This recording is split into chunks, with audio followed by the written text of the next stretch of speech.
Imagine if each morning when you wake up, you're smiling and looking forward to your day, knowing you are happy even while you're dealing with grief and loss.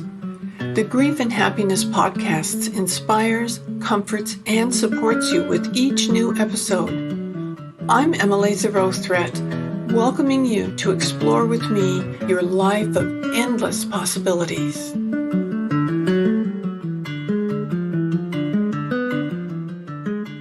Aloha. I am so happy to have today as my special guest, Kristina Mänd-Lakhiani. Is that close? Almost, but it sounds a little Hawaiian now. Oh, yeah. Yeah, that kind of happens. The Hawaiian seeps in there. And she's coming to us from Estonia, which is, I haven't done a podcast with anybody in Estonia before, so that's pretty exciting. And I'm talking to her today because her new book is coming out and she's all about happiness. And since this podcast is all about grief and happiness, I thought she'd be the perfect person to talk to. So welcome, Kristina. Thank you, Emily, for having me. It's a pleasure. Oh, I'm very happy to have you here. Could you tell us a little bit about you?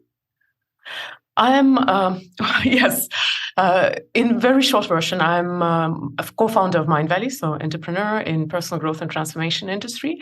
I'm also an artist, a mother, a philanthropist, a hobby farmer, a lot of things, and an author of a book now, as of just recently. Oh, that's wonderful. That's so exciting. You're kind of a person after my own heart. I like to do all those things too. And you mentioned Mindvalley. I've got to tell you, I'm a member. I love it. I listen to something on Mindvalley every day, and there's so much good there that I'm sure I'll never run out of things to listen to because there's so much good there. Thank you so much. Yes, because we are a platform and we work with the authors, like the best authors, obviously, but with a lot of authors in our industry, then there will be always something to share, I'm sure. Yes. Oh, well, maybe someday you'll have Grief and Happiness author for that. Of course. Yes, that sounds good to me. I did mention that you kind of focus on happiness. Can you tell us about actually why happiness? What got you excited about writing about happiness? So I'll take one more step back and explain that I am in the industry by accident in a way and a little reluctantly. And I even ended up becoming an author also a little bit. Well, I wouldn't call it by accident, but it wasn't a planned step, or it wasn't something that I was dreaming about or planning my career this way. I was an entrepreneur for many years, for 15 years by then, about that time, and I was very comfortable in that position. But it just happened so that I was speaking on stage and I was sharing my ideas about happiness, which were result of me being in the industry for a long time. So I just regurgitated it in my own way, added my own little twist to it, and it started spreading. And I ended up becoming an author because this topic just kind of stuck to me and people kept asking me to talk about it.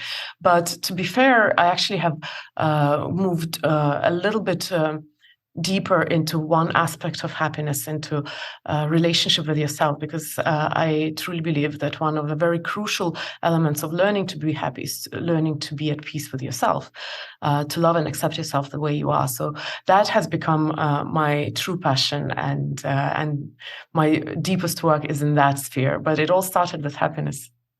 Oh, that's so wonderful. And I've discovered when I started adding happiness into whatever I did, like my podcast is the Grief and Happiness podcast, and I facilitate a peer support group called the Grief and Happiness Alliance. And whenever happiness seems to be involved, people are drawn to it. I think we're all searching for more happiness in our lives today. And I love how you're saying taking care of yourself for your own happiness is so important. You know, I still like to talk about happiness also as a separate topic, although I think it's much wider than just love for yourself. There are a lot of other elements, but I would say that yes, people are drawn to happiness, but it is I don't know, like reluctant curiosity in some way, like a little bit. I don't know, shy curiosity. Somewhere deep inside, we know that we want to be happy. Well, in essence, everything you do is because you want to feel good or you want to be happy. But the society actually doesn't accept happiness as a serious enough goal, I think. And which is why we see a lot of interesting phenomena. Like one of them would be, I'm in personal growth for 20 years. And one rule in personal growth in nearly every area is if you want to succeed in any area, you have to put effort into it. You have to put time, effort, you have to work on it. Take relationships, you have to work on relationships. Take parenting, you have to work on yourself to be a good parent. Health and fitness, obviously, you have to work on yourself. Yet somehow when it comes to happiness, then the public discourse says, don't pursue happiness because you're not going to get it then. Or happiness is unimportant, meaning is more important, altruism is more important, this and that. And in a way, we have this very strange phenomenon where everything in this life needs to be achieved and worked on except happiness somehow. Happiness is somehow going to happen. Another strange phenomenon, I think, is our fear of admitting that happiness is important to the point that we never set it as a goal. And I've asked around for several years now, people don't normally have happiness on their goal lists for a year. On the other side, and I think this is another symptom of the same weird phenomenon, is that we actually can't define success properly. When we talk about success, and I've been asked about success on so many podcasts and interviews, people are always curious, so define success for you. And for me, success is very straightforward. I like to call the names in their proper, I like to call things by their proper names. Success, the way the society understands it, is usually about profession, finance. And this whole idea that, no, but it's not real success if you're not happy. That's actually a symptom of the disease that we have, that we cannot prioritize happiness enough. It's kind of scary to set it as a goal, like how am I going to admit to the world that my happiness is important, I'm going to work for it. No, I'm like everybody else in this society. I'm working to be successful, but I won't consider myself successful if I'm not happy. And I kind of get the logic of that, but I think it's a slippery slope. Because once we start stretching the meanings of words until they're super thin, they will stop serving us. They will stop being meaningful. So, which is why I'm a huge advocate of actually prioritizing happiness and not being so scared, shy, ashamed of the idea that happiness is important. Oh, I agree with you wholeheartedly. I find people are kind of shy, as you said, that they're kind of embarrassed, or they think they're not supposed to be happy, Like, for instance, my husband died. How could I be smiling? Well, yeah, you can. That's two different things. And when we lump things together, happiness just gets sifted out. And as far as talking about it and even experiencing it, but happiness is so vital. Mm. You just touched upon one very interesting aspect of our misunderstanding of happiness. You just said, my husband died, how can I smile? And that's another interesting thing that is happening to our society. I think because we are so uncomfortable with pain, we cannot really understand happiness. And whether we like it or not, but there are two sides of one important whole, which is our emotional life.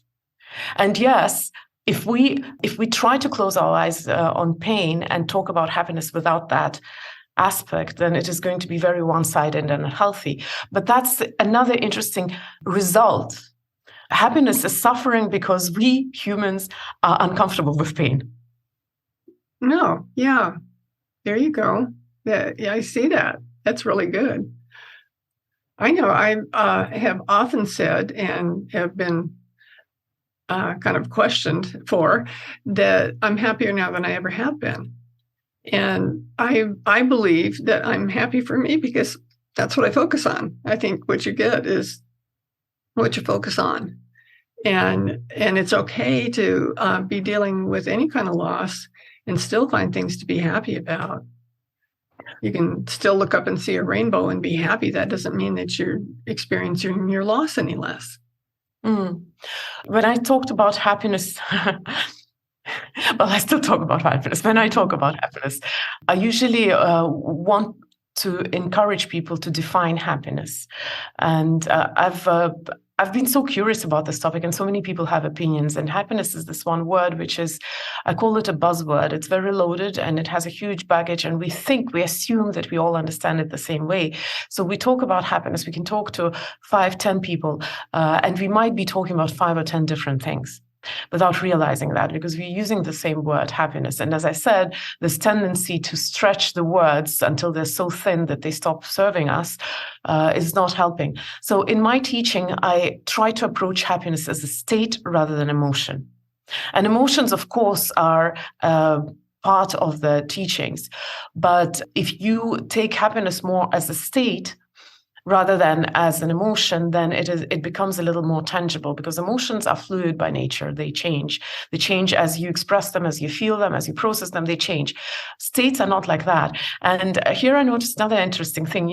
We consider depression an emotion. Oh, not emotion, sorry, as a state. We don't say, oh, you're just being emotional. We understand that depression is a state. Yet there is almost no opposite of that. The opposite of depression is being okay. So it's interesting that we don't have a definition of a productive, content state when you're at peace, when you're engaged, when you're enjoying your life. And it doesn't mean that you're always euphoric or laughing or smiling, but you can still consider yourself happy because you wouldn't be any other place. And that is the discussion we're not having as a society. One reason why we write off happiness is because we think it's an emotion. And in that case, yes, of course, I wouldn't be advocating just pleasure or euphoria or even just joy. Well, joy is also in a way a little bit more complex than an emotion. But I mean, we can't focus on emotions if we want a lasting change. We have to focus on a state, on a bigger picture.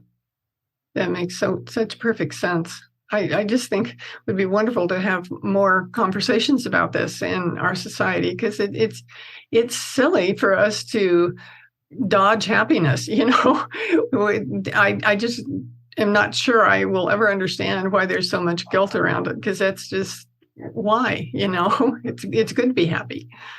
But isn't it a little bit of the narrative that our society has had for centuries, in essence? If you take literature, that's pretty much the stories that we know from the past, as they're coming through literature mostly. If you take literature, we usually have this idea that somebody has to suffer or to sacrifice something for the bigger good. So we have this fascination with martyrdom as the highest state of being. And I'm not saying there's no place for that. Of course there is. But it's usually not in everyday life for most of us, unless you work in rescue services or you're, let's say, in the military, where it's different world. But the end of the 20th century, our current century, Western societies have seen relative peace and safety. And this predominant idea that unless you sacrifice yourself for a greater good, you're not a good human being. It is also in the way of us understanding that happiness is important. There is this feeling of guilt that if I want to pursue my own happiness, that makes me selfish, that makes me less than a good human being. Yes, I think that's exactly what's going on. So, but we can change that. We'll just, the two of us will work on that and make a big difference in the world. It's not just two of us. We have one very good ally. He's a famous guy, and I'll share the story. It was about 10, maybe 15 years ago, maybe 12 years ago, a while ago. And Vishen, my former husband and a founder of Mindvalley, he was speaking on a big stage in Canada and sharing the stage with Dalai Lama. At that time, as we were building Mindvalley, which is a company which is attempting to help humanity to live more extraordinary, happy, fulfilled, meaningful lives. But on the other hand, I was still doing something which I used to do before Mindvalley. I was working with refugees. So I was doing some charity work and some social work. So I was working with refugees in Asia, and I saw a lot of misery. People who are refugees in Asia, they lose everything, and not just everything, but they lose their home and any sense of belonging or security anywhere. So I had a very strong cognitive dissonance on a daily basis, because on one side I was building a company to help people, I'm simplifying it, but to help people to be happy. And on the other hand, I saw very unhappy people on a daily basis. So when Vishen was talking at that event, we had an audience with Dalai Lama, and I asked him, how can I reconcile these two worlds in my own being, in my reality? To which his answer was very simple. He said, Kristina, you cannot help anyone if you're not happy. Mm. So I believe that, we are not alone in that fight. Yeah. If you're not, and there's a lot of research that shows that you are much more productive and you have better chances at success if you're doing whatever you're doing in a good, content state of happiness, in essence. I love that. Of course, I'm love the Dalai Lama. I just was looking at one of his books right here in front of me on my desk, and he is a major happiness advocate. His words are profound and gentle and non-judgmental, and they just funny. Funny. He does have a sense of humor. I can imagine when he was writing with Desmond Tutu, the book that they wrote together, that I could just see them giggling. It just seemed like that would be going on while they were doing that process. Well, tell us about your new book. So my new book is called Becoming Flawesome, and it is, it is a continuation of the happiness topic. I do talk about happiness there a little bit, because you can't talk about one without the other. But in essence, the book is about finding your way back to you. And that's a very simplified way to say that, of course.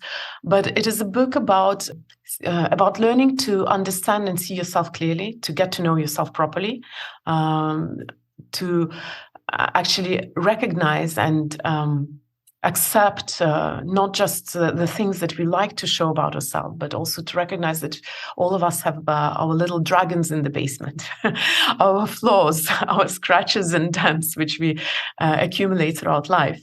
So the book is about actually looking those dragons in the eye and accepting them, acknowledging that they are there, but going beyond that and learning to love yourself, not despite the dragons, but recognizing that you are what you are because of that experience, because of those scratches and dents, because of your dragons. And maybe even finding strength in the things which initially maybe made you shrink and feel shy and feel even ashamed and guilty. So yeah, it's a journey back to you. And I hope as many books as get sold, as many journeys are going to be taken. Oh, what a gift to the world. It's certainly much needed at this point, especially in our society. The title of the book, did you say did you say Becoming Flawesome? Yes. Well, can you explain that word to us? It's such a funny thing, I realize that I don't explain it enough. I actually don't explain it very often, and there is a reason for that. Of course, you will probably find the definition on Urban Dictionary somewhere, and it is combined of two very recognizable words, flaws and awesome. So it is about becoming a better version of you with your flaws, not despite them, or not trying to eradicate them, or not trying to become something different than what you actually are, but with your flaws and accepting yourself fully.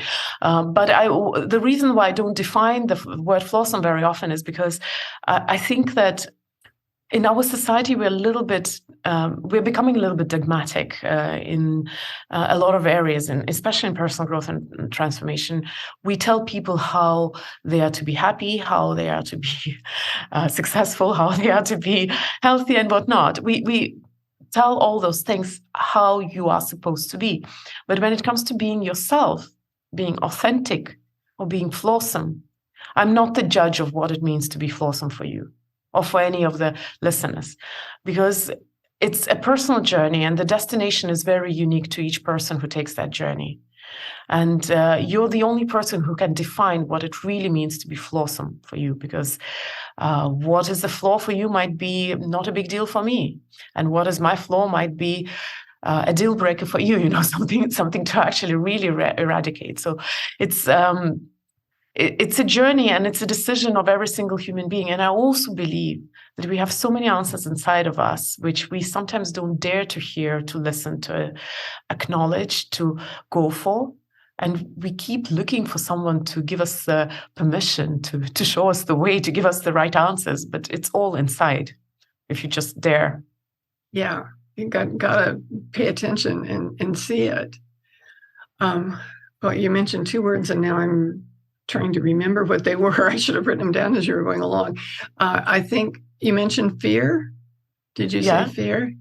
I think in general that there's so much fear in the world about stuff that doesn't need to be fear. And fear gets in the way of happiness if we allow it to.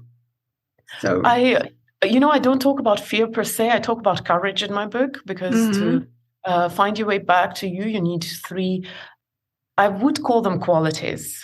So the three qualities are kindness, courage, and honesty. Well, honesty is the first one that I talk about. So honesty, kindness, courage. So I don't talk about fear directly. I talk about courage. And I think courage is an important ingredient for any journey, for any transformation. You can't change without having a little bit of courage. So usually if you don't have courage, you'll end up stagnating at some point. Only kids grow and change and learn fearlessly, but we learn to be afraid of things, and fear, in a way, yes, it may get in your way, it may, but it is also a natural emotion, and it is also something that biology gave us for a reason. It's one of those emotions which preserves our life, which keeps us protected. Of course, it is very often misplaced in the contemporary world, and especially that in contemporary Western world, we are so safe that we are not even comfortable with fear, because we don't experience very often. And we can, when we grow up, we can actually eliminate this emotion completely out of our life. So avoid hard conversations, not challenge yourself, not commit to relationships, not fall in love. That's the way we eliminate fear out of our lives. And the problem, maybe by making fear a taboo in a way, we're doing a disservice to ourselves. Fear is a natural part of our biology. What is not natural is to let it dominate your choices and let it dominate your living experience and stop you from experiencing life. So that's why I focus more on courage than fear per se.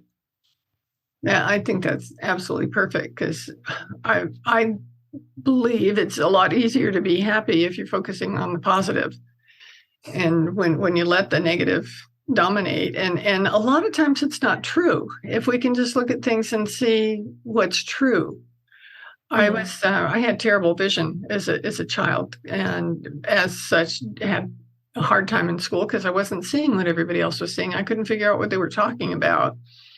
And as an adult, I compensated. I made it through. I did very well in college and university, but I still had that. And so I chose to get LASIK surgery done on my eyes, and it was immediately effective. I mean, you lie down on a table for them to do it. They do it. It takes a few minutes, and then you sit up and walk away. When I stood up, it dawned on me that I had been terrified of heights my whole life. But when I had the LASIK surgery, the floor was where it was supposed to be, and it never had been for me before. Oh, wow. And it was such a life changer for me. But and later on, I had to have cataract surgery, and that undid the LASIK surgery, so I'm back in glasses. But the fear's gone. I'm not afraid of heights anymore. And the lesson for me was that the fear wasn't real. I was fearing something that didn't exist, and that wasted a lot of my life. So when we can identify the things that we don't need to worry about and focus on what's good, what's beautiful, what's lovely, the love that you can share with everyone, all that sort of thing, that can really make a difference in your life. If you don't mind, I would like to give it my take on that. I think maybe the fear was real because you felt it, but the threat, very often the threat isn't real. And that's a huge difference. Because I'm a very big advocate of taking emotions the way they are, for what they are, and not judging them as good or bad, right or wrong. It's actually not my theory. I learned it from a wonderful teacher and a writer and an author of a book as well, Susan David. She's Dr. Susan David. So she's the one who gives really good understanding of how to process your emotions, both pleasant and unpleasant. And she's the one who says, why don't you classify emotions as the kind that I would like to have more and the kind that I would like to have less. So if we stay with the idea of fear, I don't enjoy fear. It's unpleasant, but there are situations where I welcome it. As I said, it's just emotion which I feel. Is threat real or not? It's up to you to decide. A lot of people have fear of public speaking. I still feel nervous when I go on stage, and I've spoken on stage a lot. So, of course, there's no real threat when you go on stage. You might say so, right? Because your life is not in danger. But if you look at it from the anthropological point of view, our biggest need is to be liked. Because biologically, it was very unsafe to be disliked. Because if you were disliked, you were ostracized, and then you would end up being killed. So, as one of our teachers said, it is the fear of rejection or the need to be liked and accepted is actually the question of life and death. So in that aspect, that threat is real. Well, anthropologically speaking, for my body, for my human, for my human shape. So in my case, I only ask myself, do I welcome this fear or not? Or if I feel it, do I let it stop me? Usually, my fear is never a reason for me to not do something, because that's what courage is about. Courage is not absence of fear. Courage is ability to act with fear, through fear, despite fear, however you take it. So when I go on stage, I actually welcome nervousness and fear, because this is biologic. This is how my body prepares me to be in good shape. Again, if we look at it anthropologically, when we were in ancient tribes, like primitive human beings, fear kicked in so that you could run away from a predator or in some other way save your life. And your body needed to be in top shape because you needed to run fast, your blood needed to pump fast, you needed to breathe fast. So it was the biologist's way to prepare you for the challenge ahead. So I still take fear from the same point of view when I go on stage. If I feel nervous, I know I will perform better. I have been on stage so many times. The few times that I've gone on stage relaxed, I actually was never in my peak shape.